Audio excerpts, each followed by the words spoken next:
கர்த்தருடைய பரிசுத்த நாமத்துக்கு மகிமையும் ஸ்தோத்திரமும் கனமும் உண்டாவதாக. இந்த நாளில் உங்களுக்கு கொடுக்கப்படுகிறதான செய்தியின் தலைப்பானது சாபத்தீடானதற்கு எச்சரிக்கையாயிருங்கள். இந்த செய்தியின் தலைப்பை கவனியுங்கள். சாபத்தீடானதற்கு எச்சரிக்கையாயிருங்கள் என்கிறது தான் இன்றைக்கு கர்த்தருடைய செய்தி. கர்த்தருடைய நாமத்துக்கு ஸ்தோத்திரம்.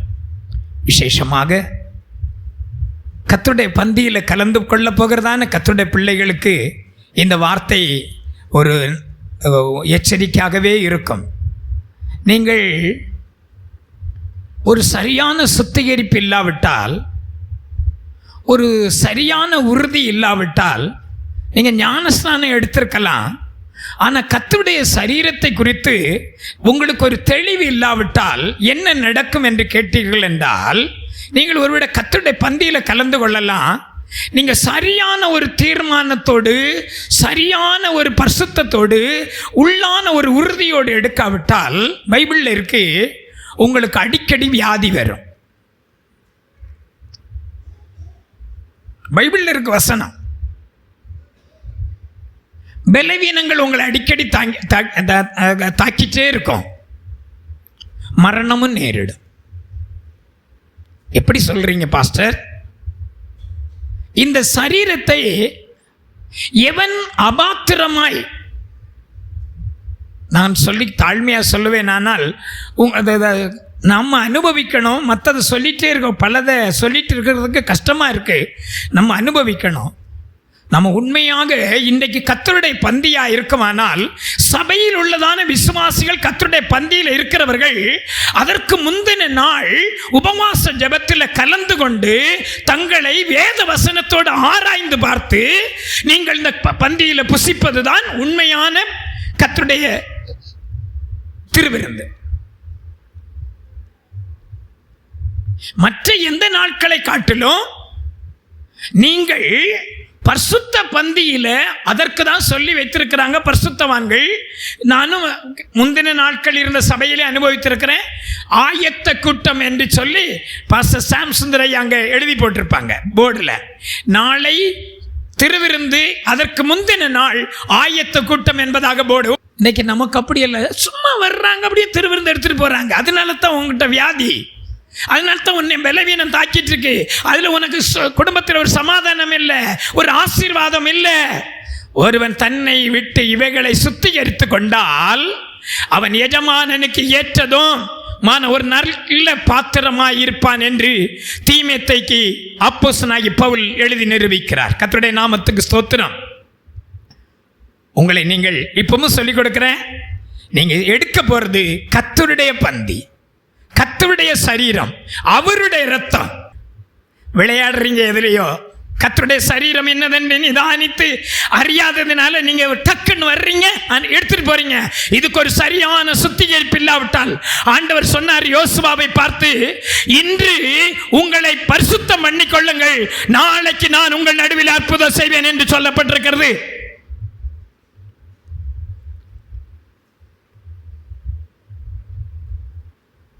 ரொம்ப பிஸி. சிலருக்கெல்லாம் உபவாச ஜெபம் தெரியாது, ஒன்றுமே தெரியாது. நான் ரொம்ப சந்தோஷம். நான் தான் சொன்னேன் டேவிட் பிரதர்கிட்ட, அப்படி வராமல் இருந்தாலும் பரவாயில்ல, ஆசீர்வதிக்கப்பட்டு உயர்ந்திருந்தாங்கன்னா பரவாயில்லையே. அதுவும் இல்லை, கழுதை தெரிஞ்சு கட்டரும்பா போயிட்டு இருக்கு. என்னை தேடுங்கள், என்னை தேடுங்கள். இது ஆண்டவருடைய வார்த்தை. உங்களை எனக்கு கோபத்தினால சொல்லலைங்க, இதுதாங்க சத்தியம். என்னை தேடுங்கள், அப்பொழுது நீங்கள் பிழைப்பீர்கள். அல்லேலூயா. அவருக்கு பாச கொடுத்து உங்க வாழ்க்கையில அனுபவித்து பாருங்களா, உயர்ந்துட்டே போவீங்க. உயர்த்துவாருங்க. ஆண்டு வஞ்சகம்லாம் கிடையாது. நீங்க நினைக்கிறீங்க அவரை தான் ஆசீர்வதிப்பார், இவங்களை தான் ஆசீர்வதிப்பார், எங்களை ஆசீர்வதி. பட்சபாதம் இல்லாத தேவன். ஆனால் உத்தமனுக்கு தான் கர்த்தர் துணை. உண்மை உள்ளவன் தான் பரிபூர்ண ஆசீர்வாதங்களை பெறுவான். கர்த்தருடைய வேதம் சொல்லுகிறது. கர்த்தருடைய நாமத்துக்கு ஸ்தோத்திரம். போலாமா? யோசுவாவின் புஸ்தகம் 6ஆம் அதிகாரம் 18ஆம் வசனத்திலிருந்து கீழே நீங்கள் 21ஆம் வசனம் வரையிலும் வாசிக்கணும். இந்த சப்ஜெக்டை குறித்து எழுதப்பட்டிருக்கு. 18ஆம் வசனத்திலிருந்து 21 வரையிலும் 6ஆம் அதிகாரத்தில். கர்த்தருடைய நாமத்துக்கு ஸ்தோத்திரம். வாசிங்க. சாபத்தீடானதில் எடுத்துக்கொள்ளுகிறதுனாலே நீங்கள் சாபத்தீடாகாதபடிக்கும் இஸ்ரவேல் பாளையத்தை சாபத்தீடாக்கி அதை கலங்கம் பண்ணாதபடிக்கும் நீங்கள் சாபத்தீடாததற்கு மாத்திரம் எச்சரிக்கையாயிருங்கள். கர்த்தருடைய நாமத்துக்கு ஸ்தோத்திரம். இந்த சம்பவத்தை இப்போ முழுமையாய் சொல்ல நீங்கள் கொஞ்சம் பேருக்கெல்லாம் தெரியும். இஸ்ரவேல் ஜனங்கள் எகிப்திலிருந்து அடிமைத்தனத்திலிருந்து புறப்பட்டு அவர்கள் முதலாவது சிவந்த சமுத்திரத்தை கடந்து போனார்கள். அடுத்த பிற்பாடு யோர்தானை கடந்து போனார்கள். அதுக்கடுத்து அவர்களுக்கு முன்பாக எரிகோ கோட்டை ஒன்றிருந்தது. 1ஆம் வசனத்தில் எழுதப்பட்டிருக்கிறது, எரிகோ இஸ்ரவேல் புத்திரருக்கு முன்பாக அடைக்கப்பட்டிருந்தது, ஒருவரும் வெளியே போகவும் இல்லை.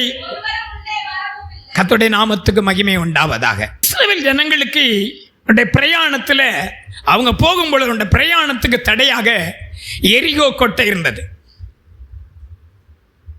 ஏன் அந்த எரிகோ கோட்டையை சுற்றி ஆண்டவர் வேறு வழியா விட்டிருக்கலாமே? படித்து பார்க்கணும் வேதத்தில். எரிகோ கோட்டை தேவனுக்கு முன்பாக சபிக்கப்பட்டதா இருந்தது. சபிக்கப்பட்ட ஒரு காரியத்தை தேவன் விரும்புவதை அதை அழித்து போடும்படியாக விரும்புகிறார். நம்முடைய வாழ்க்கையிலும் ரட்சிக்கப்பட்டு ஞானஸ்நானம் எடுத்து கர்த்தருடைய சமூகத்துக்கு வந்து போகிறதான தேவனுடைய பிள்ளைகளாகிய நாம் விசேஷமாக திருவிருந்தில் கலந்து கொள்ளுகிறதான நம்முடைய வாழ்க்கையில் சாபத்தீடானது எதையாக இருக்குமானால் அதை எடுத்து தூக்கி போட்டு கர்த்தருக்கு பிரியமுள்ளதான ஒரு ஜீவியம் என்னில் உண்டா என்று பார்த்து இந்த கர்த்தருடைய பந்தியில புசித்தால் வியாதி இல்லை, மரணம் இல்லை. தேவன் கொடுக்கிற காலம் மரணம், அது ஒரே தரம் மரிப்பதும் பின்பு நியாய தீர்ப்பு அடைவதும் மனுஷனுக்கு அது நியமிக்கப்பட்டிருக்கு. அது வேற. இந்த பூமியில் பிறந்தவன் ஒருவன் ஒரு நாளைக்கு. ஆனால் இங்கே எழுதப்பட்டிருக்கிறது, இந்த அப்பத்தை புசித்து இந்த பாத்திரத்தில் பானம் பண்ணுகிறவன் கர்த்தருடைய சரீரத்தை குறித்து சரியான தெளிவு இல்லாமல், இது ஒரு மெம்பர்ஷிப்பாக பணம் கட்டுறோம், இது நம்ம வந்து எடுத்துட்டு போனா உங்களுடைய சரீரம் அடிக்கடி வியாதிப்படும். கர்த்தர் எனக்கு இந்த வாரம் கொடுத்த ஒரு தாட். நீங்க இந்த சரீரத்தை கர்த்தருடைய காரியத்தை அல்லது கர்த்தருடைய சமூகத்துக்கு கொடுக்க வேண்டிய அந்த கனத்தையும் அந்த மகிமையையும் அந்த செயலையும் நீங்கள் சரியாக செய்யும் பொழுது தேவன் வியாதி வராமல் இல்லை. பாஸ்டருக்கு வராதா? எல்லாருக்கும் வரும். உலகத்தில் சொல்லுங்க, எந்த கொம்பனுக்கும், அது பாக்ஸராக இருக்கலாம் அல்ல பெரிய பெரிய பெரிய பயில்பானாக இருக்கலாம், எல்லாருக்கும் வரும். அதுவும் எல்லாம் அந்த வியாதி அந்த மரணம் எல்லாம் சொல்லுவது எங்க எழுதப்பட்டிருக்கு. வாசிங்களா? 1 கொரிந்தியர்கள் என்ன எழுதப்பட்டிருக்கு பாருங்க. இப்படி இருக்க எவன் கர்த்தருடைய அப்பத்தை அபாத்திரமாய் புசித்து அவருடைய பாத்திரத்தில் பானம் பண்ணுகிறானோ அவன் கர்த்தருடைய சரீரத்தையும் குற்றமுள்ளவனாயிருப்பான். நல்ல கவனிங்க. அல்லேலூயா. குற்றமுள்ளவனாயிருப்பான். எந்த மனுஷனும் தன்னைத்தானே சோதித்தறிந்து இந்த அப்பத்தில் புசித்து இந்த பாத்திரத்தில் பானம் பண்ண கடவன். எண்ணத்தினால் எனில் அபாத்திரமாய் போஜன பானம் பண்ணுகிறவன் கர்த்தருடைய சரீரத்தை குறித்து உங்களுக்கு நல்ல, இது நல்ல ஆண்டவருடைய சரீரம். ஒரு சரியா சுத்திகரிப்பு இல்லாம ஒரு கூட்டத்துக்கு வராம நீங்க வெறும் திருவிருந்து இப்படி ஒரு கூட்டம் வச்சிருக்கிறாங்க. இப்ப பரவாயில்ல, அதெல்லாம் போயிடுச்சு. சிலதெல்லாம் சொல்லி அடிக்கடி சொன்னேன், இந்த திருவிருந்திற்கு மட்டும் இந்த ஆராதனைக்கு வருகிறது நீங்க வேண்டாம் என்று பல முறை சொன்ன உடனே சிலரெல்லாம் கலண்டு போயிட்டாங்க. ஸ்தோத்திரம். பிரச்சனையே இல்லை. 4 இருந்தாலும் நறுக்குன்னு இருக்கணுங்க. அல்ல இல்லையா? நம்ம அப்படிப்பட்ட ஒரு அனுபவத்தை செய்யணும். 4 இருந்தாலும் எப்படி இருக்கணும்? நறுக்குன்னு இருக்கணும். தேவ ஜனமே, நாம ஒரு வாழ்க்கை இயேசுவுக்காக வாழ வேண்டும் என்று சொல்லி நாம் ஒரு தீர்மானம் எடுக்கும் பொழுது தேவன் உன்னுடைய குடும்பத்தில் உலாவ ஆரம்பிப்பார். அல்லேலூயா. உன்னுடைய குடும்பத்தில் வருவார். உன்னுடைய குடும்பத்தில் இருக்கிற பிரச்சனைகள் இது ஒரு விளையாட்டு போல. இஷ்டப்பட்டா வருவோம், இஷ்டப்பட்டா போவோம் இல்லைங்க. அன்பு தேவ ஜனமே, அதுவும் இந்த விஷயத்தில் நாம் விளையாடக்கூடாது. அல்ல எந்த விஷயத்தில்? இந்த சரீரமும் இந்த இரத்தத்தை குறித்துள்ள விஷயத்தில். அடுத்து வாசிங்க சார். எண்ணத்தினால் நீ அபாத்திரமாய் போஜனபானம் பண்ணுகிறவன் கர்த்தருடைய சரீரம் இன்னதென்று நிதானித்து அறியாதனால் தனக்கு ஆக்கினை தீர்ப்பு வரும்படி போஜனபானம் பண்ணுகிறான்.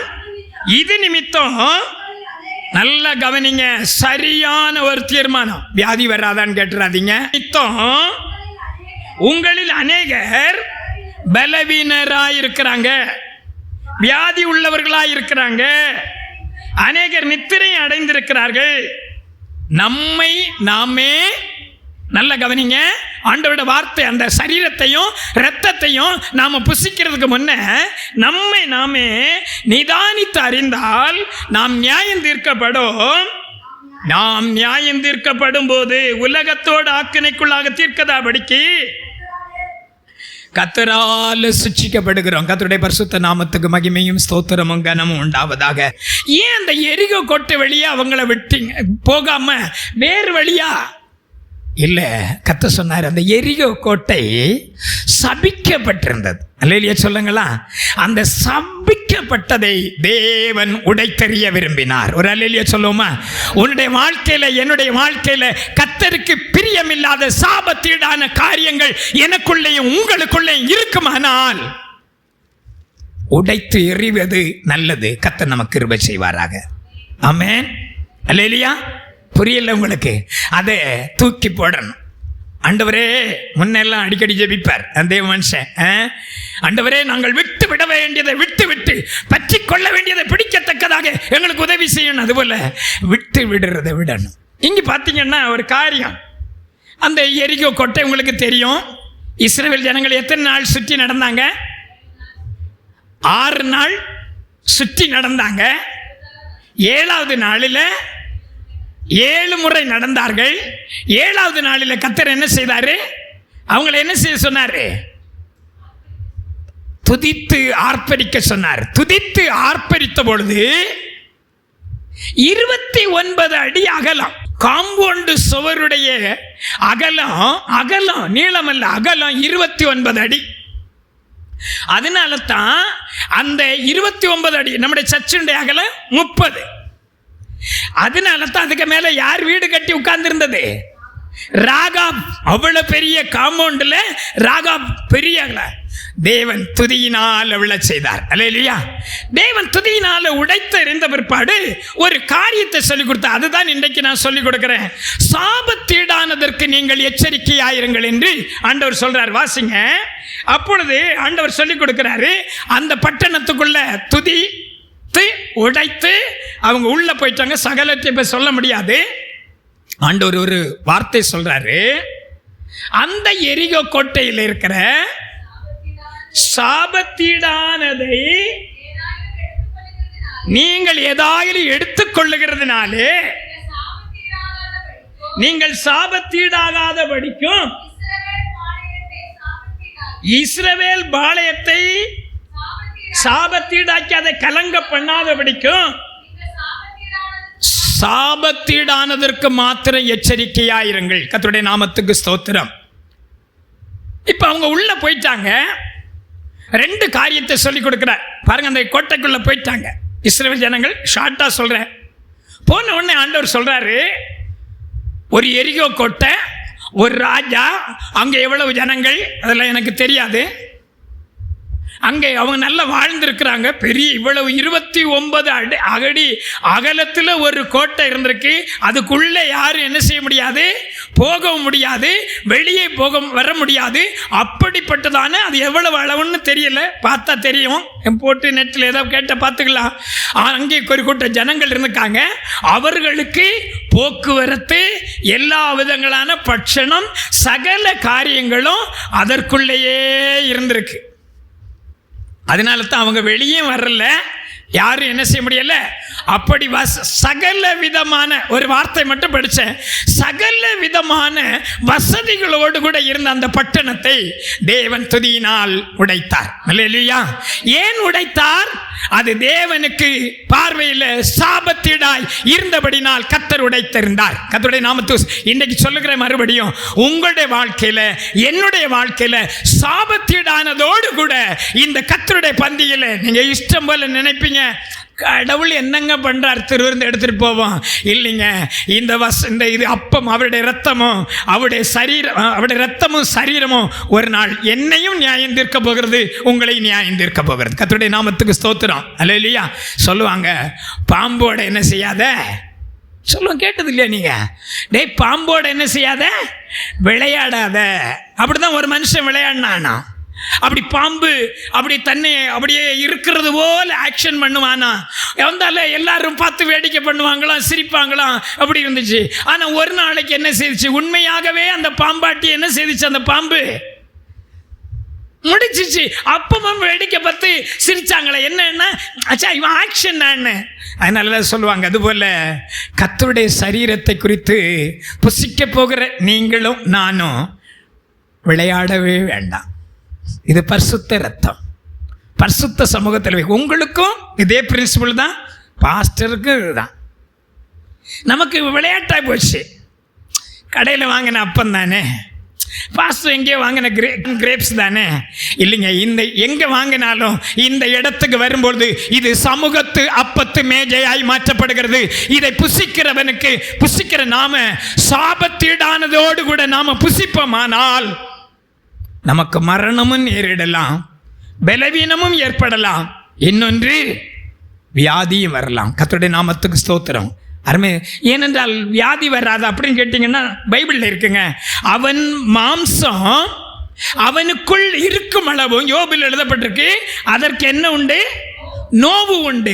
அவன் ஆத்துமா அவனுக்குள் இருக்கும் அளவும் அதற்கு துக்கம் உண்டு என்று எழுதப்பட்டிருக்கிறது. கர்த்தருடைய நாமத்துக்கு ஸ்தோத்திரம். ஆனால் இந்த சரீரத்துக்கு நோவு உண்டு. நான் இந்த நோவை அல்ல, அங்கே வேறு விதத்தில் கர்த்தருடைய வார்த்தை நீங்கள் புரிந்து வேதத்தை அறிந்து அதுக்கு நீங்கள் ஒப்பு கொடுக்கும் போது ஆவியானவர் உங்களோட பேசுவார். கர்த்தருடைய நாமத்துக்கு ஸ்தோத்திரம். அங்கே சொல்றாரு 6ஆம் அதிகாரத்தில் அவர்களுக்கு ஒரு கட்டளை கொடுக்கிறார். இஸ்ரவேல் ஜனங்களை என்ன செய்தாங்க, அந்த எரிகோ கோட்டை உடைஞ்ச உடனே என்ன செய்தாங்க, அந்த எரிகோ கோட்டைக்குள்ள போயிட்டாங்க. அங்கே யார் இருக்கா, ஜனங்கள் இருக்கிறாங்க. எத்தனை ஆயிரம் ஜனங்கள் எனக்கு தெரியல, எத்தனை லட்சம் ஜனங்கள் என்று தெரியல.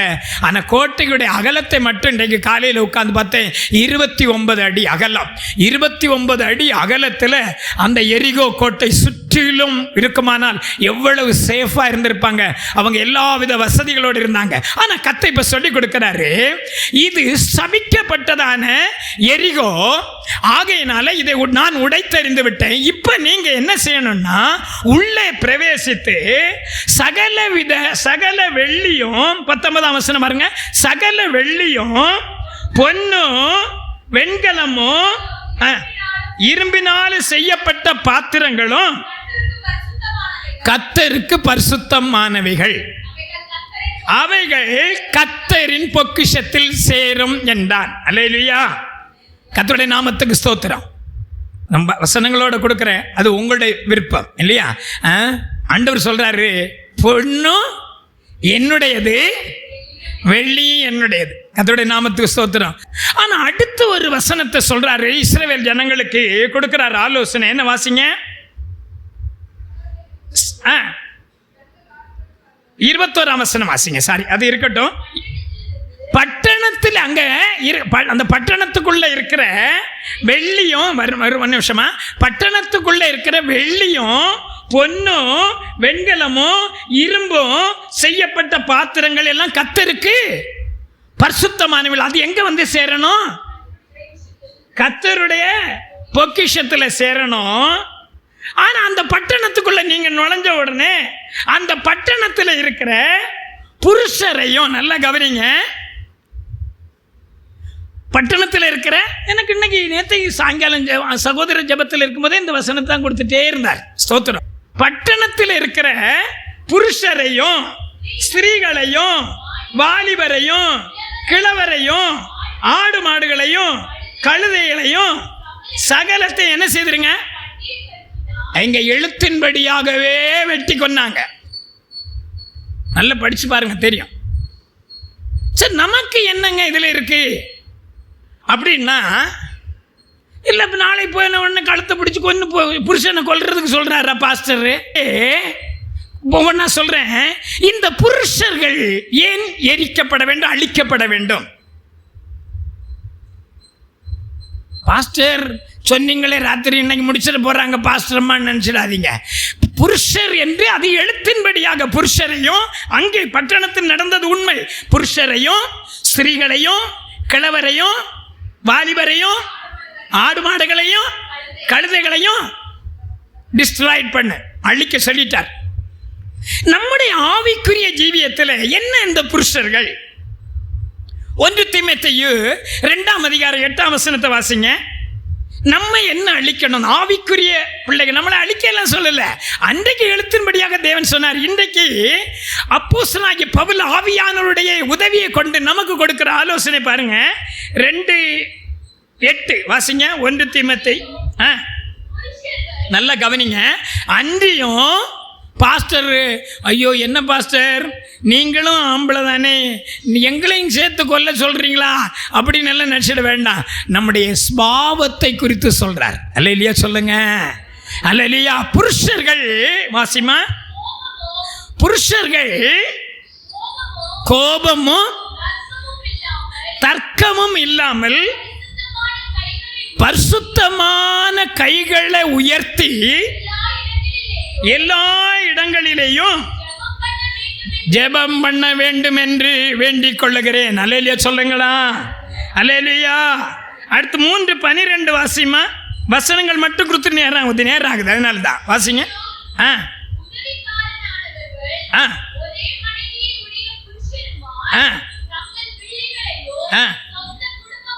ஸ்தோத்திரம். மேலும் உதவிக்காரர் ஆனவர்கள் ஒரே மனைவி உடைய புருஷருமாய் தங்கள் பிள்ளைகளையும் சொந்த குடும்பங்களையும் நன்றாய். புருஷன் இந்த விஷயத்தில் ஏதாகிலும் நம்ம கையில் இருக்குமானா, பாக்கெட்டில் இருக்குமானா, இன்னைக்கு ஒரு தீர்மானம் எடுத்துருங்க. என்ன செய்யணும்? நம்ம இடத்துல இருக்கு, நமக்கு வராமல் இருக்க, நம்ம மாம்சத்தில் தானே இருக்க போகிறோம். எப்போ தெரியலையே, ஆண்டவர் கரெக்டாக சொல்லிட்டாருன்னா போதும். டேட்டில் சோத்திரம் 2030 ஒரு சும்மா சொல்றேன் 30ஆம் வருஷம் 2030 இன்ன டேட்ல நீ சாக போற டேவிட் மணி அப்படின்னு சொல்லிட்டாருன்னா கண்டிப்பா அதுக்கு முன்னதாக உட்கார்ந்து உபவாசம் எடுத்து என்னை ஆயத்தப்படுத்திக் கொள்வேன். ஆனா தேவன் அப்படியெல்லாம் சொல்ல மாட்டாரு. நம்ம எப்போதும் புருஷர்களாகிய நாம் எப்போதும் கர்த்தர் இன்றைக்கு நம்மோட பேசுகிறார். அல்லேலூயா. என்னோட பேசுகிறார், உங்களோட பேசுகிறார். உடனே நீங்க உங்களை மட்டும் நினைச்சிடாதீங்க, நான் இதுல குறைவுள்ளவன். உங்களிடத்திலும் என்னிடத்திலும் கோபம் இருக்குமானால் பாருங்க, புருஷர்கள் கோபமோ தர்க்கமும் இல்லாமல் பரிசுத்தமான கைகள். கர்த்தர் ஸ்தோத்திரம், அல்லேலூயா. நீங்க புருஷர்கள் சாதாரண ஆட்கள் நினைக்காதீங்க. கர்த்தர் உங்களை குறித்து உங்கள் கரங்கள் பரிசுத்தமான கைகள் என்று சொல்லுகிறார். அல்லேலூயா சொல்லுங்களா. உங்களோட கைகளை வைத்துங்க, புருஷர்கள் கை வைத்துங்க, ஒன்னும் வைக்கப்பட. கர்த்தர் மாற்ற போகிறார். அல்லேலூயா. நம்மை மாற்ற போகிறார். இன்னைக்குள்ள உன்னுடைய நிலவரங்கள் என்னுடைய நிலவரங்களை பார்க்கவே பார்க்காதீங்க. முந்தினவைகளை நினைக்க வேண்டாம். அல்லேலூயா சொல்லுங்களா. பூர்வமானவைகளை சிந்திக்கவும் வேண்டாம். நான் ஒரு புதிய காரியத்தை செய்ய போகிறேன். அல்லேலூயா. ஒரு புதிய காரியத்தை செய்ய பாரு, ஒப்பு கொடுத்து பாருங்களா. அல்லேலூயா. என்றைக்கு நீங்க மற்றவங்களை அற்பமாய் என்ன நினைக்கிறீர்களோ, நான் சொல்லுகிறேன், நீ கீழே போயிட்டு இருப்ப. உனக்கு பிடிக்கலன்னா ஒதுங்கி போயிட்டு. ஆனால் மற்றவர்களை குறித்து மட்டும் அற்பமாய் எண்ணவே கூடாது. ஆண்டவராகிய இயேசு கிறிஸ்து ஒரு காரியத்தை சொன்னார் இல்லையா, உங்களுக்கு தெரியும். மற்றவர்களை குறித்து அற்பமாய் எண்ணினதான 2 மனுஷர்களை குறித்து ஒரு காரியத்தை சொன்னார் இல்லையா. ஒருவன் அவன் பரிசேயன், இன்னொருவனோ ஆயக்காரன். அந்த பரிசேயன் அவன் எப்படிப்பட்ட அனுபவங்கள் இருந்தாலும் எடுத்த வார்த்தை சொல்றார், இந்த ஆயக்காரனை போல அல்ல, இந்த சீமானை போல அல்ல, என்னை போல அல்ல என்ற பெயரை சொன்ன. இன்றைக்கு சொல்லுகிறேன், மற்றவர்களை தங்களிலும் மேன்மையாக நீங்கள் எண்ணுங்கள். அல்லேலூயா சொல்லுங்களா. அல்லையா கோபமாக இருக்கோ, ஆவியானவர் எனக்கு இடப்படுறாரு, நான் உங்களை சொல்லியது இல்லைங்க, உண்மையா இல்லைங்க. 1 பேதுரு 3ஆம் அதிகாரம் 7ஆம் வசனத்தை வாசிங்க. 1 பேதுரு 3:7 ஒருத்தர் வாசிங்களா?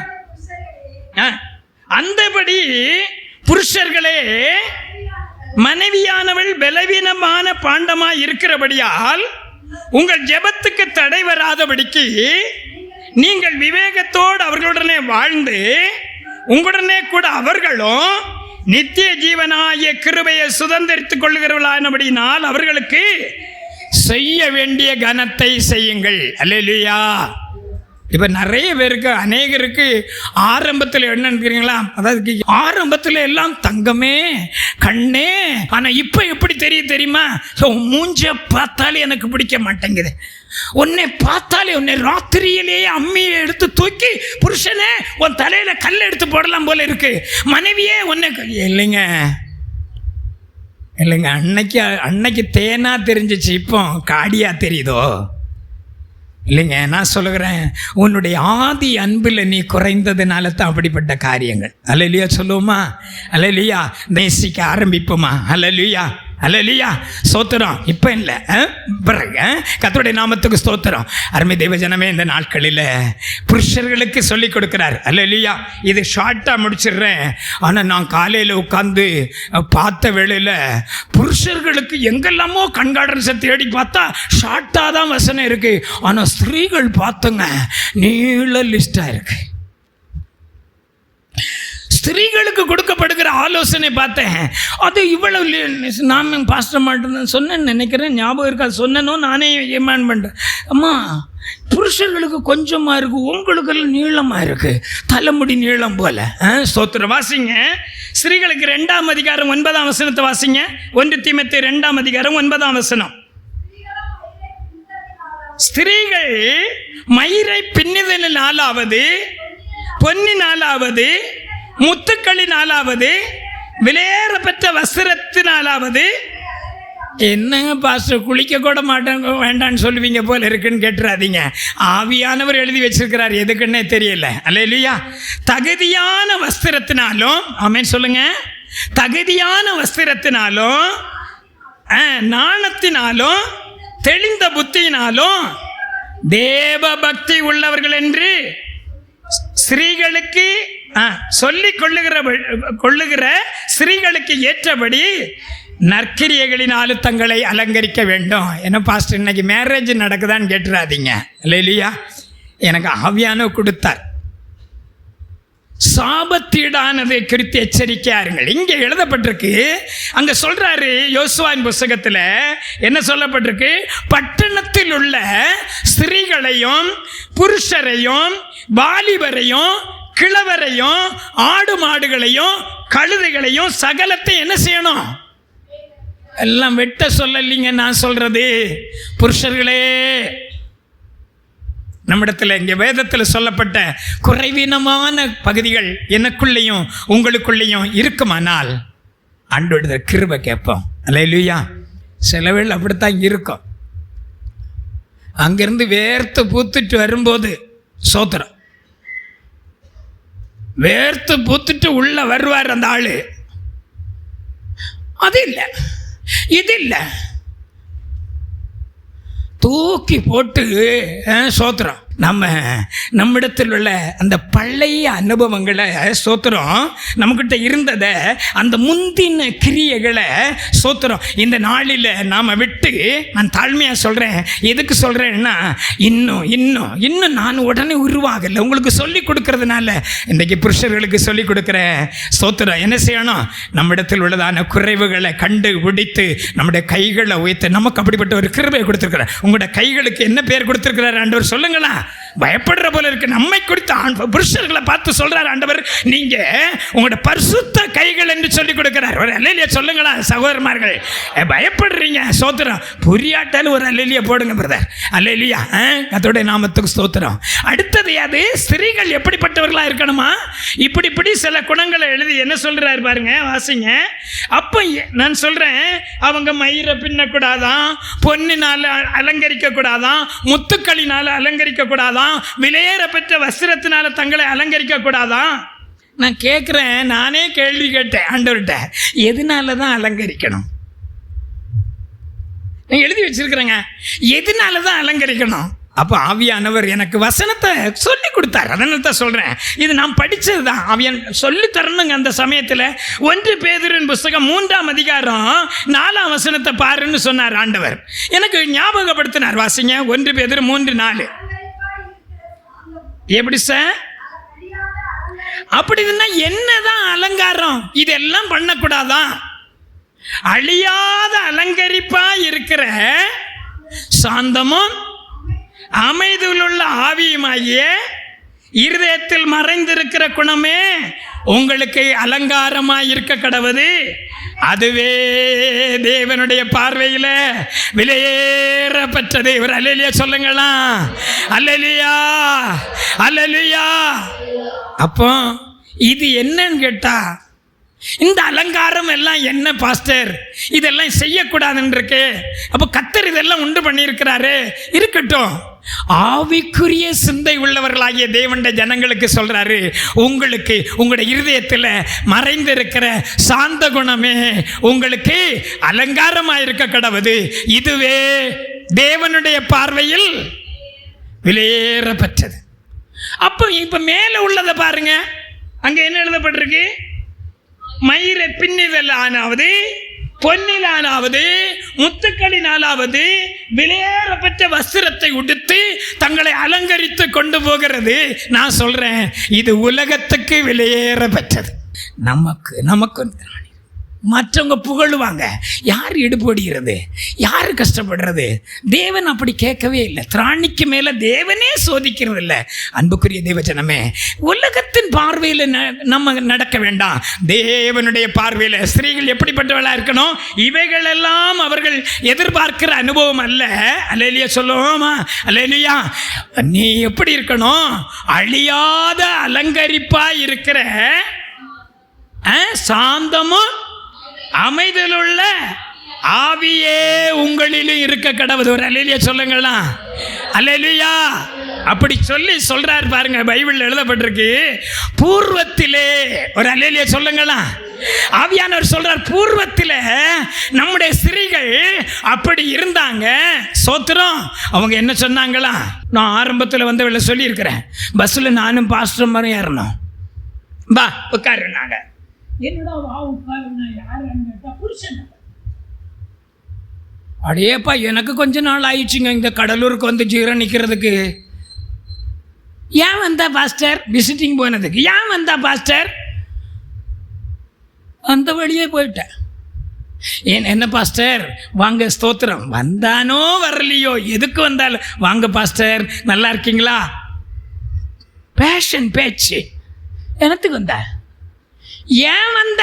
ஐயோ தெரியாம வந்துட்டேன், இனிமேல் வர மாட்டேன். இப்போ ஓடிட்டு இருக்கு இல்லைங்க. பூர்வத்தில் உள்ள ஸ்திரீகள் என்ன சொன்னாங்களா? நம்பிக்கையா இருந்தவங்க என்ன சொன்னாங்க? தங்களோட புருஷர். அதெல்லாம் பழைய பேஷன் ஐயா. ஆண்டவன் சொல்றதுதான். இவனை தொலைச்சு கட்டுறதுக்கே ரெடி ஆகிட்டு இருக்கிறேன். சோத்திரம். இல்லை தேவஜனமே, அப்படி இருந்தாங்க, பேர் பெற்றாங்க. வேதத்தை மாற்ற முடியாதுங்க, உலகம் மாற்றட்டும். நாம் அப்படி அல்ல. அல்லேலூயா. நீங்கள் ஆசீர்வதிக்கப்பட்டவர்களாக இருப்பீங்க, நீங்கள் பேர் பெற்றவர்களாக இருப்பீங்க. ஒரு அல்லேலூயா சொல்லுங்களா? நீங்கள் அதை உங்களோட மனதில் வைத்து நீங்கள் கனப்படுத்தி பாருங்கள். அல்லேலூயா. கர்த்தர் உங்களை பேர் பெற்ற ஸ்திரீயாக வைப்பார். பேரும் புகழும் கர்த்தர் உங்களுக்கு தருவார். அல்லேலூயா. எனக்கு என்ன சொன்னாலும் பரவாயில்லைங்க, நான் இப்படித்தான் இருப்பேன்னா போ, இருந்துட்டே போ. அல்லேலூயா. கர்த்தருடைய நாமத்துக்கு ஸ்தோத்திரம். அடுத்து 2ஆம் அதிகாரம் 11ஆம் வசனம் வாசிங்க. 2:11. 1 தீமோத்தேயு தப்பா எடுத்துக்கூடாது, உங்களுக்கு தான் நிறைய வசனம் கொடுத்துருக்கிறார் ஆண்டவர், நான் என்ன செய்யறதுக்கு? 2:11 வாசிங்க. ஸ்திரீயானவள் எல்லாவற்றிலும் அடக்கமுடையவளாய் இருந்து அமைதலோடு கற்றுக்கொள்ள கடவுள் உபதேசம் பண்ணவும். நான் இதை ரொம்ப ரிசர்ச் பண்ணேன். என்ன உபதேசம் பண்ணக்கூடாதுன்னா, பாஸ்டர் அம்மா பிரசங்கம் பண்ணுறாங்களே, ஆராய்ஞ்சேன், வேதத்தை ஆராய்ஞ்சேன். இங்கே எழுதப்பட்டது அங்கே புருஷன் மேற்கு உபதேசம் பண்ணவும் புருஷன் மேல் அதிகாரம் பண்ணவும் என்று எழுதப்பட்டிருக்கிறதா. அப்பதான் அவர் மொழியாக்கத்தை எடுத்து எபிரேய பதத்திலையும் கிரேக்க பதத்திலையும் லத்தீன்ல 3 மொழியாக்கத்தை சொல்லி கொடுத்தாரு. அங்கே எழுதப்பட்டிருக்கிற வார்த்தை எப்படி என்றால், புருஷனுக்கு உபதேசம் பண்ணவும் அவன் மேல் ஸ்திரீகளும் நல்லொழுக்கம் உள்ளவர்களும் வாசிங்கம்மா உபதேசம் பண்ணவும் நான் அவளுக்கு ஸ்திரீயானவளுக்கு நான் உத்தரவு கொடுக்கிறதில்லை, அவள் அமைதலாய் இருக்க வேண்டும். அல்லேலூயா. உடனே புருஷர்கள் பாத்தியா, இந்த வாரம் பாஸ்டர் என்ன சொன்னாரு, நான் என்ன சொன்னாலும் என்ன செய்யணும், கழுதை மாதிரி பொதிய சுமந்துட்டே இருக்கணும்னு ஏறிடாதீங்க. இல்லை, நீங்கள் 2 பேரும் நகையும் சதையும் போல. ஒரு அல்லேலூயா சொல்லுங்களா. அல்லேலூயா. மாம்சமும் ரத்தமும் போல. இந்த ரத்தம் இல்லாட்டல மாம்சம் செத்து போயிடும், நார ஆரம்பிச்சிடும். நீங்கள் இருவரும் ஒரே மாம்சமாக இருப்போம். இதை ஆண்டோட வேதம் சொன்னாலும் நாம் ஷேர் பண்ணிக்கிடணும். அல்லேலூயா. யார்கிட்ட ஷேர் பண்ணுறீங்களோ, பிள்ளைகிட்ட பண்ணுறீங்களோ இல்லையோ, சோத்திரம். என்னுடைய அனுபவம், நாங்கள் 4 பேர்கிட்ட நாங்கள் ஷேர் பண்ணுறேன். அன்பினால் ஒருவரை ஒருவர் தாங்கி, இப்படி நீங்க என்ன செய்யுங்கள், ஆண்டவருடைய வேதம் கிறிஸ்துவின் பிரமாணத்தை ஒருவர் பாரத்தை ஒருவர் தாங்கி இப்படி கிறிஸ்துவின் பிரமாணத்தை நிறைவேற்றுங்கள். அல்லேலூயா. உபாகமம் 22:5 வாசிங்க. புருஷரின் உடைகளை ஸ்திரீகள் தரிக்கலாகாது, ஸ்திரீகளின் உடைகளை. அல்லேலூயா. ஸ்திரீகள் என்ன செய்யணுமா, முக்காடிட்டு கொள்ளணும்னு சொல்லப்பட்டிருக்கு. தேவனுடைய பிரமாணத்தை, சாபத்தீடானதை நல்ல படிங்க, ஆவியான உங்களோட பேசுவார். 3வது, சீக்கிரம் போற, கிழவர்கள் என்றால் என்ன, அதையும் கூட சொல்லிடுறேன் ஷார்ட்டா. கிழவர்கள் என்று சொன்னால் முன் செய்த கிரியைகள். முன் செய்த கிரியைகள் என்னங்க அந்த கிழவர்கள் முன் செய்த கிரியைகள்? பார்த்துருக்கிறீங்களா? பழசையே பேசிட்டு இருப்பாங்க.